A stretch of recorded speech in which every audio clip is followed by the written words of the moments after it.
This week, Star Trek celebrates its 40th anniversary, and the original series is going to be remastered for high-definition television. Now, is this a great way for the next generation of Star Trek fans to enjoy the series, or are they just George Lucasifying a great show? It's a new term.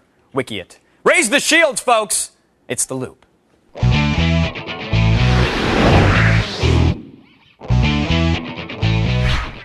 Joining us tonight, visual effects producer for the remastered Star Trek, Dave Rossi, is here, the son of the late Star Trek creator Gene Roddenberry, and producer Rod Roddenberry is back for more punishment, and Star Trek author and editor-in-chief for Geek Monthly, Jeff Bond. Everybody, welcome to The Loop. Let's get it going. Dave, I want to start with you here. Now, Trekkies, to say that they're passionate about their franchise is a bit of an understatement. Why toy with anything? Why remaster anything? Are they going to take kindly to this? Well, first of all, to be hip, I'm going to use your term, Lucasifying. Wait, thank you for dropping it. It's now a meme.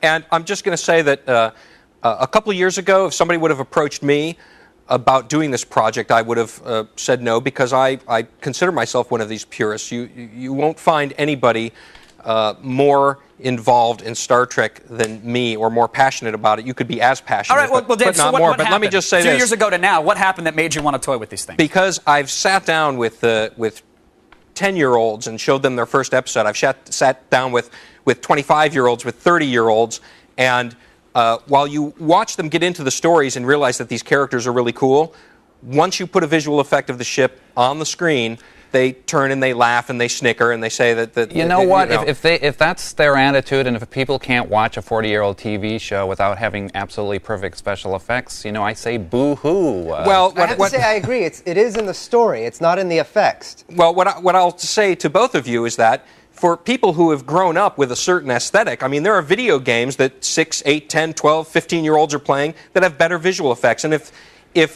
by doing this, and we're not changing anything, we're not changing the story at all, first of all. We're recreating these shots specifically and exactly. You're replacing it, but I don't think that there's any way you cannot draw attention to these effects. When people are going to be watching this show, they're going to be thrown out of the story. Look, Jeff, I have to say, they're not going to be thrown out of the story. If these guys are not touching the story and they're just enhancing the visuals, I say more power to them. That's exactly. Bring it up to modern day. I think you can't avoid Look, guys, that's being exactly distracted by that. It's going to be like a game of where's, find Waldo. No, Jeff, that's not what it's going to be. That's what it's going to be for purists who don't feel that they can sit down and watch this, or that we're tinkering with their view on it. I have a feeling that the purists are going to watch anyways. History. They already know the episodes by heart. So, Rod, what do you think? Your father created this series. Do you think you'd have a problem with the special effects being gussied up so maybe a 10-year-old could get brought into it? I have to say, I don't think he would have a problem with that, as long as they leave the story alone. I know he'd keep a hawk eye on it, but I know he'd be all for bringing it into the future. I mean, Star Trek was all about human evolution. I think,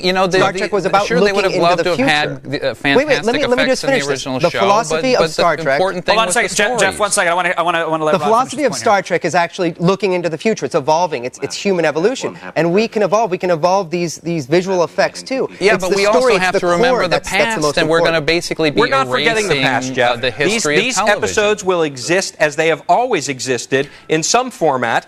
The way we're doing it. So you have a choice. You know what? And if you want to watch it as an original show, you can watch the DVDs that exist, or you can tune into G4 and watch them. See, that's a good thing. If people have a choice between watching absolutely, we're keeping the original. I'll tell you something else. There's no reason. Dave, when George Lucas goes back and toys with a franchise of his own, when he gussies up the special effects, if you will, he releases only that version. You're saying it really doesn't matter because, hey, the originals are still out there. You can still find them if you want. Absolutely, and they will continue to be out there, and they will continue to be used and adored and loved by everyone. But there's no reason why not sit your kids down and explain that this is a 40-year-old TV show and this is how they did things back then, because and they did incredible things as an they'll still have the option, special effects. There's no reason why a 10-year-old shouldn't be able to sit down and get immersed into the show and realize that Captain Kirk, the crew, and the Enterprise are kick-ass. All right, now, Jeff, is this? Do you only have the objection to this because it's Star Trek? If they went back and did this to a Full House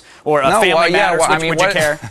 I mean, they can make a new CG Dick York for Bewitched. I mean, where does it stop? And you're going to be going back and trying to fix little continuity errors and problems in this show, and that is really a part of the charm of the show. As I said, gaps. We're not changing any of the continuity. We're not changing story at all. We're giving people a look at the Enterprise that they just haven't been able to see before. Why can't we just all get along? The original will still be there. Exactly. So people have a choice, and I'm all about choice, and I'm sure the audience is about choice. You know, I'll tell you they do not have to watch the enhanced version. Rod cut right through it. As long as Picard doesn't shoot first, I'm very happy. Listen, I think one of the great legacies of the original show is that it did incredible things with no money for special effects. The shows of that period that had huge special effects budgets were things like Lost in Space and Voyage to the Bottom of the Sea that we all know is crap now. And they will exist. They will exist. That's right. We will still have the choice. Guys, I want to thank you for joining us. Listen, even at 40, Star Trek is obviously still breathing new life into itself. And in the future, I bet we see more of this